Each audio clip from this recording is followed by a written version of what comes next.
جب تیسری خلافت کا دور تھا، تیسری خلافت، اس وقت مسلمانوں کے مدینے میں 3 طرح کے طبقوں نے تیسری خلافت کا بائیکاٹ کیا تھا۔ یہ ہسٹری ہے اور تاریخ کبھی بھی شیعہ سنی نہیں ہوتی، تاریخ کی حیثیت آج کے دور میں اخبار کی ہے۔ مورخ نے لکھا ہے واقعہ، ہم نے وہ واقعہ پڑھنا ہے، نتیجہ ہم نے آپ کے سامنے نکالنا ہے۔ تاریخ نے کہا کہ 3 طرح کے طبقوں نے تیسری خلافت کو قبول نہیں کیا۔ پہلا کس نے قبول نہیں کیا؟ پہلا ایک گروہ تھا نبی کی بیویوں کا، انہوں نے تیسری خلافت کو قبول نہیں کیا۔ وجہ کیا تھی؟ وجہ یہ تھی کہ تیسرے خلیفہ نے آتے ہی نبی کی بیویوں کے وظیفوں میں کمی کر دی تھی۔ بچے ساتھ ساتھ سنتے آنا، ساتھ ساتھ نوٹ کرتے آنا۔ تیسری خلافت کے دور میں نبی کی ازواج جو تھیں، انہوں نے تیسری خلافت کے ساتھ، حکومت کے ساتھ باقاعدہ معاہدہ اس لیے طے نہ کیا کہ انہوں نے وظائف میں کمی کر دی تھی، کیونکہ نبی کی ہر بیوی کو نبی کے بعد بیت المال سے وظیفہ ملتا تھا۔ ایک ہی نبی کی بیوی ہے جس نے وظیفہ نہیں لیا،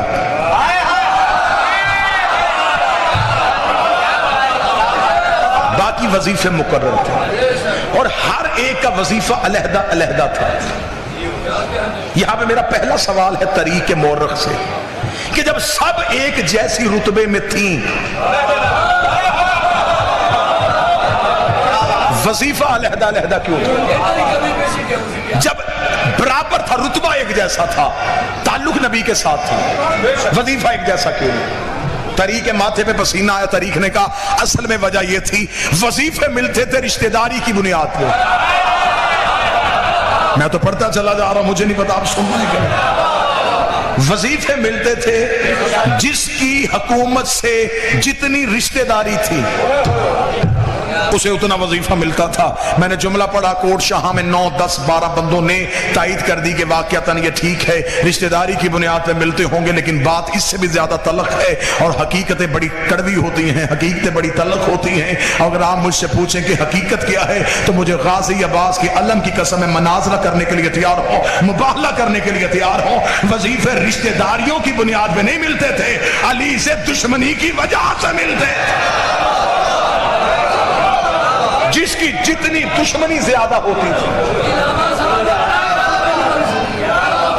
جس کی جتنی دشمنی زیادہ تھی اسے اتنا زیادہ نوازا جاتا تھا۔ موضوع پسند ہے یا نہیں ہے سر؟ بسم اللہ سر۔ یہ عالی مشکل ہے۔ پہلا نبی کی بیویاں، دوسرا مدینے کے جو پرانے لوگ تھے نا جی، جو پرانے مدینے کے باسی تھے، جنہوں نے سب سے پہلے مکے میں کلمہ پڑھا تھا۔ اور آپ تاریخ اٹھا کے دیکھیں، نبی کا کلمہ سب سے پہلے عرب کے غریبوں نے پڑھا تھا۔ یہ امیر لوگ، یہ رائل فیملیز، یہ جگیردار طبقہ، یہ بہت بعد میں مسلمان ہوا تھا۔ یہ مسلمان ہوئے تھے حکومت کی وجہ سے، غریبوں نے کلمہ پہلے پڑھ لیا تھا۔ وجہ کیا تھی؟ غریب عزت کا بھوکا ہوتا ہے، نبی نے انہیں عزت اتنی دے دی، اتنی عرب کے غریبوں کو نبی نے عزت دی کہ وہاں وہ ابو جہل کی اونٹنی کے قریب نہیں بیٹھ سکتے تھے، اور یہاں وہ نبی کے ساتھ بیٹھ کے کھاتے تھے۔ ابو جہل نے انہیں کہا اوے کس اللہ کو مانتے ہو؟ اسے کہا محمد کے اللہ کو۔ اسے کہا اوے غلاموں وہ نظر آتا ہے؟ انہوں نے کہا نہیں۔ تو پھر کیوں مانتے ہو؟ انہوں نے کہا وہ کہتا ہے۔ اس نے کہا ہے تو ہم نے مانا۔ یہ اصل اسلام کے لوگ تھے، انہوں نے چمڑیاں اکھڑوائیں، انہوں نے نبی کو نہیں چھوڑا۔ یہ دولت کے لالچ کی وجہ سے نہیں آئے تھے، یہ علی کی تلوار کے ڈر سے نہیں آئے تھے، یہ بی بی خدیجہ سے قرضے معاف کروانے کے لیے نہیں آئے تھے۔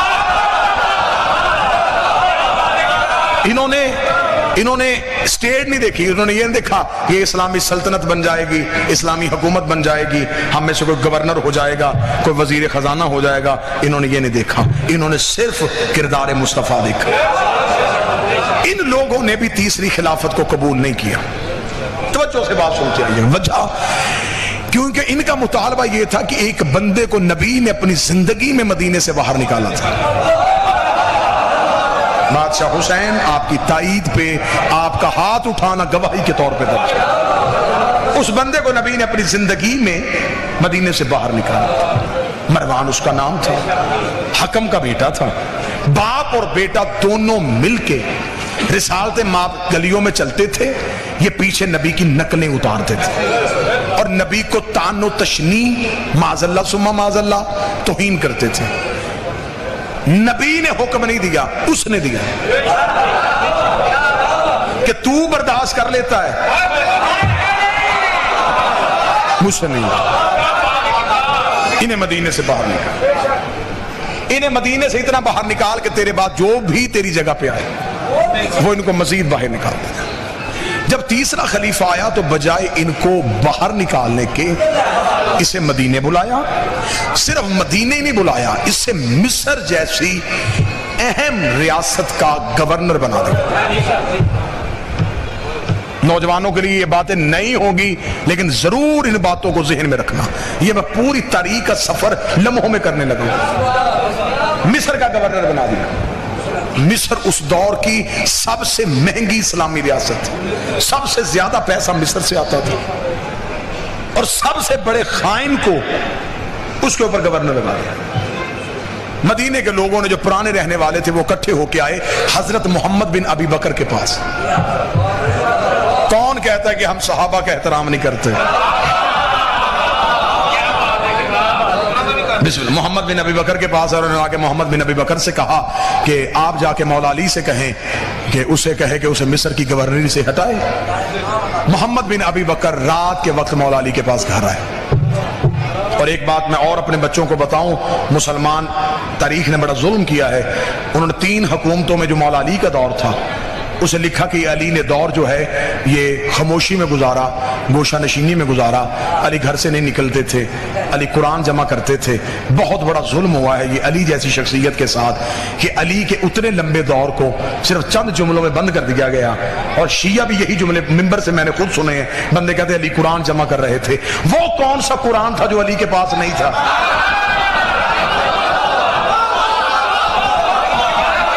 میری سمجھ میں آج تک یہ فلسفہ نہیں آیا کہ وہ کون سا قرآن تھا جو علی جمع کر رہے تھے. قرآن تو سارا علی کے سینے میں, بلکہ علی خود قرآن کا جسم تھا. علی کہاں سے قرآن جمع کر رہے تھے؟ اگر میں اس میں پوری 45-50 منٹ گفتگو کی جا سکتی ہے. مولا علی کا وہ جو دور تھا وہ بڑا انقلابی دور تھا. مولا اس دور میں مدینے میں نہیں رہتے تھے, مولا مدینے سے چلے گئے تھے. مدینے کے تھوڑا باہر جا کے مولا نے ایک اپنا فارم ہاؤس بنایا تھا جس کا نام یمبو تھا, جسے آج مدینے میں بیر علی کے نام سے یاد کیا جاتا ہے. یہ مولا نے مدینے کے باہر جا کے بنا دیا تھا. اس پورے دور میں مولا نے پہلی بار جو کنویں کھودے تھے, یہ مولا نے 24 کنویں اس دور میں اپنے ہاتھوں سے کھودے تھے. کنویں سے پانی لے کے زمینوں تک پہنچانا مولا علی نے اپنے دور میں شروع کیا تھا. سب سے پہلے کپاس مدینے میں مولا علی نے کاشت کی تھی. یہی کپاس جس کی روئی گھر آتی تھی, بی بی کاٹتی تھی, چادریں بناتی تھی, اور اسی روئی کی ہاتھ کی بنے ہوا رومال آج بھی ہور کے ہاتھ ماتھے پہ. یہ پورا ایک دور ہے مولا علی کا جو دور پڑھا جا سکتا ہے, لیکن مجھے پڑھنی ہے قتل علی کی وجہ. متلاشی ہے سرکار آپ ان حقائق کے. اب محمد بن ابی بکر جو ہے وہ مولا علی کے پاس گئے. مولا علی سے کہا کہ مولا آپ اس سے جا کے کہیں خلیفہ سے کہ یہ اس کو معزول کرے. مولا محمد بن ابی بکر کو ساتھ لے کے دربار میں گئے. جب دربار میں پہنچے تو نوکر نے جا کے انہیں بتایا کہ اصل حاکم آیا ہے. جو بندے سر ہلا رہے ہیں وہ تھوڑی دیر کے لیے اگر جاگ جائیں تو ان کے لیے بہتر ہے. اسے جا کے خبر دی کہ اصل حاکم ہے, حقیقی وارث آیا. وہ اٹھ کے اور کیا کہ انہوں نے مولا علی سے پوچھا, جی ہاں جی اے وصی رسول, اے جانشین پیغمبر, اے دماد رسول, آپ کیوں آئے؟ مولا فرمایا میں تجھ سے پوچھنے آیا ہوں کہ تو نے اسے مصر کا گورنر کیوں لگایا. اس کا آپ حکم کرتے ہیں تو ہم اسے ابھی عہدے سے ہٹا دیتے ہیں. تو آپ کو موضوع بندہ آپ دے دیں جسے ہم مصر کا گورنر لگائیں. محمد بن ابی بکر مولا علی کے ساتھ کھڑے تھے. اسے محمد بن ابی بکر طرف دیکھ کے کہا میرے خیال میں محمد سے زیادہ موضوع کوئی نہیں ہے, اسے مصر کا گورنر لگا دیتے. فوری طور پہ اپنے کاتب کو جگایا کہ ایک سرکاری حکم نامہ لکھا کہ محمد بن ابی بکر میرا خط لے کے تمہارے پاس آ رہا ہے, جو ہی محمد تیرے پاس پہنچے اپنے آپ کو عہدے سے معزول سمجھ, اپنی جگہ پہ محمد کو تخت پہ بٹھا, سارے انتظامات محمد کے حوالے کر کے خود مدینے پہنچ. یہ تحریر لکھ کے محمد بن ابی بکر کے حوالے کی. محمد بن ابی بکر نے تحریر کو بند کیا. مولا علی چلے دربار سے. مولا بازار میں, محمد ساتھ. محمد سوچ رہا علی کے آنے کی وجہ سے اس نے اتنا علی کا حیا کیا, اتنی علی کی عزت کی کہ مولا نے ایک ہی شکایت کی, اس نے فوراً دور کر دی. چلتے چلتے علی کے گھر کا دروازہ آ گیا. جو ہی علی دروازے سے ایک قدم اندر ایک باہر تھا, یا محمد نے کہا مولا گھر کے اندر جا رہے ہیں, زحمت دوبارہ نہ مجھے دینی پڑے, مجھے بتائیں کہ میں ابھی مصر کے لیے نکل جاؤں. مولا نے پردے سے پیچھے سر ہٹا کے کہا چلے جا, لیکن رات کو سفر نہ کرنا. چلے جا لیکن حکیم کا کوئی فعل حکمت سے خالی نہیں ہوتا. محمد بن ابی بکر کے ذہن میں یہ بات بیٹھ گئی کہ جب علی نے کہا ہے نا کہ نہیں کرنا, اس کا مطلب اس نہیں میں کوئی راز ہے. محمد بن ابی بکر نے ساتھ اپنے چند نوکر تیار کر کے محمد بن ابی بکر جب تیار ہو کے مدینہ سے نکلے ہیں تو شام ہو گئی. مدینہ سے تھوڑے سے فرسخ کے فاصلے پہ گئے تھے, رات ہو گئی. محمد نے اپنے غلاموں سے کہا یہی خیمے لگا دو. انہوں نے کہا جی ابھی سفر شروع کیا اور ابھی خیمے. اس کا علی نے کہا تھا رات کو سفر نہیں کرنا, حکم علی تھا, تو لہذا ابھی یہیں پہ خیمے لگیں گے.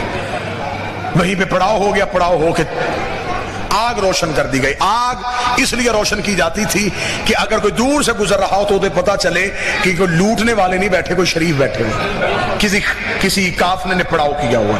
آگ روشن ہو گئی.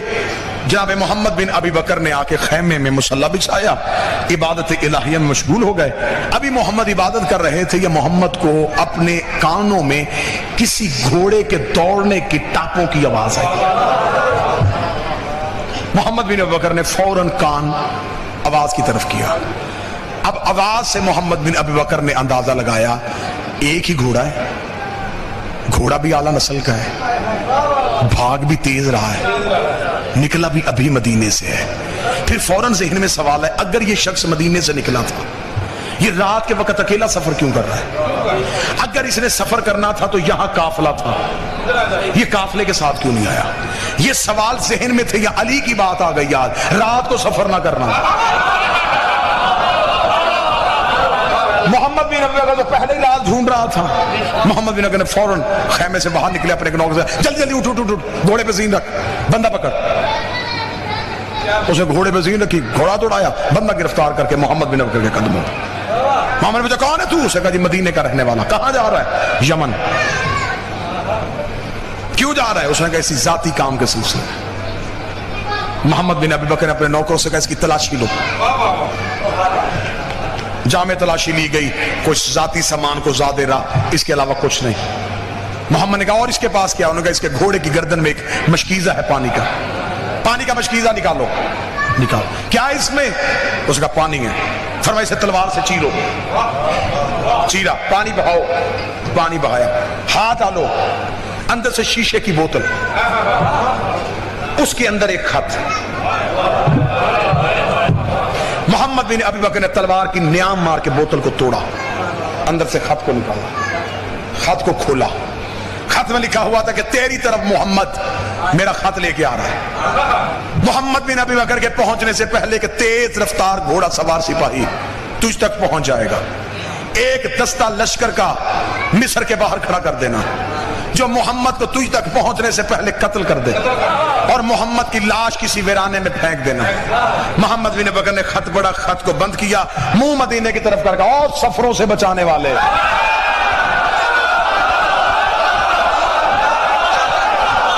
اور نیتوں کے لہجے سننے والے, اور ارادوں سے باخبر,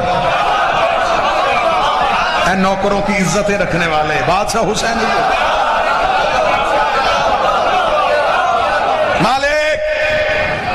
کرم ہو گیا تیرا، بندے کو گریبان سے پکڑا. مدینے میں جا کے علی کے دروازے کے باہر محمد بن ابی بکر کے قدم رکے تھے. یہ علی کی حجرے سے آواز آئی، بندہ گرفتار ہو گیا.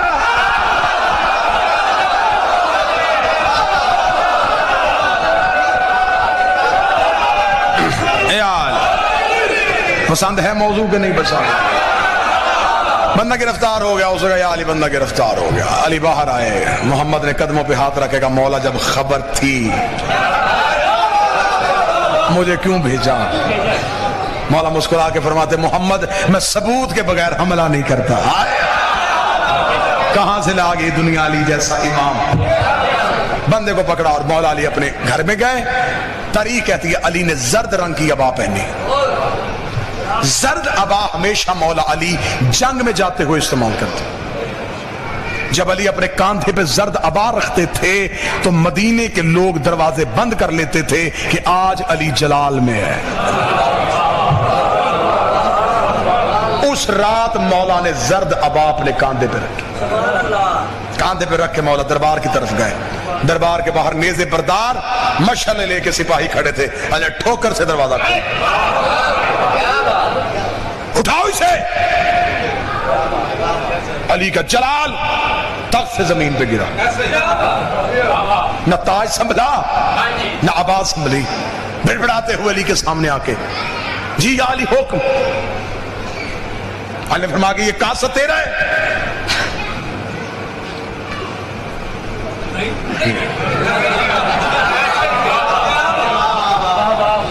محمد خط دے. خط تیرا ہے.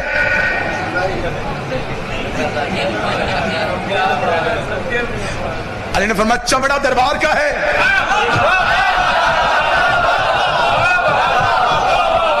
کیونکہ اس دور میں سرکاری خطوط لکھنے کے لیے مخصوص چمڑا استعمال ہوتا تھا جو بازار میں بیچنا خریدنا جرم تھا. مولا نے فرمایا یہ چمڑا دربار کا ہے. اب اسے انکار نہیں ہو سکتا. دستخط تیرے ہیں، مہر تیری ہے، کاسہ تیرا ہے، گھوڑا دربار کا ہے.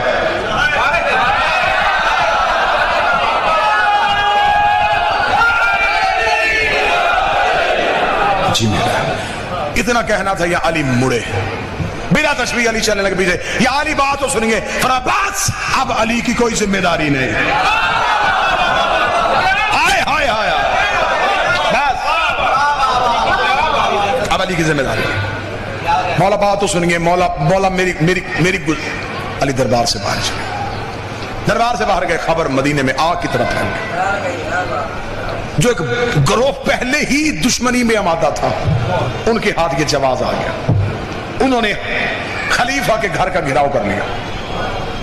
پوری رات بندوں نے گھر کا گھراؤ کیے رکھا. تاریخ میں جملے نہ ہو میں اس شوق میں گردن کا لہو دوں. اس نے دیوار کے پیچھے ایک چیز رکھ کے اس پہ کھڑے ہو کے اونچی آواز میں کہا کوئی علی کو بتائے کہ میں پیاسا ہوں.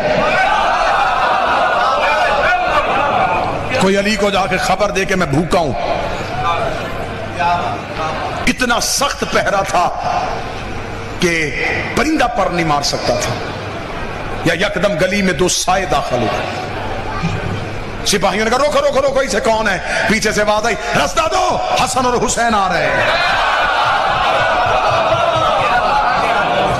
نیزے ہٹے. جب روشنی میں شہزادے آئے حسن کے ہاتھ میں کھانا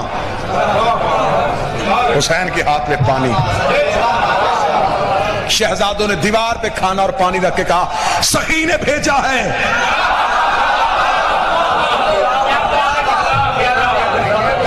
اس نے دیوار کے پیچھے سے کھڑے ہو کے آواز دے کے کہا شہزادو بابے کو بتاؤ میری جان خطرے میں ہے.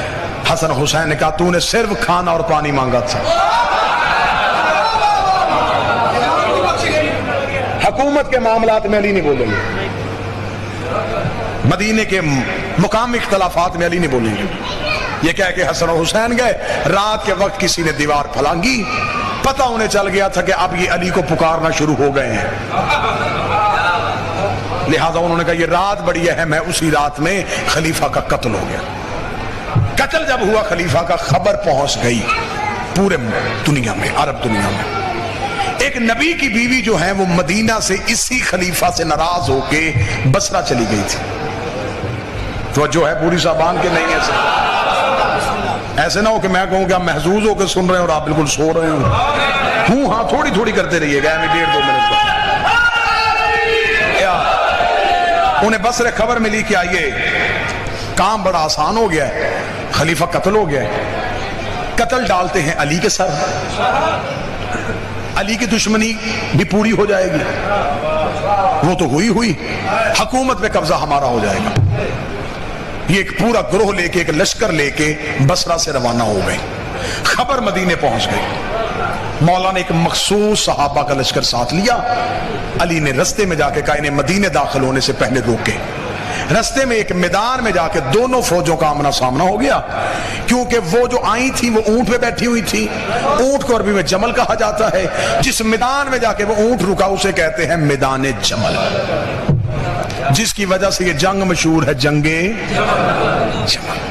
اب وہاں پہ آ کے اونٹ کھڑا ہوا، اونٹ جب کھڑا ہوا تو اس سے پہلے رستے میں ایک لائن میں بھول گیا، میں ایک لمحے کے لیے واپس جاتا ہوں، ایک جگہ پہ گزرتے ہوئے اس اونٹ پہ کتے بھونکے تھے۔ اس بی بی نے طلحہ اور زبیر سے پوچھا یہ کون سی جگہ ہے؟ انہوں نے کہا مقام حواب ہے۔ اس نے لرز کے کہا آدھی رات کو مجھے محمد نے جگا کے کہا تھا جسے مقام حواب کے کتے بھونکے وہ حق پہ نہیں۔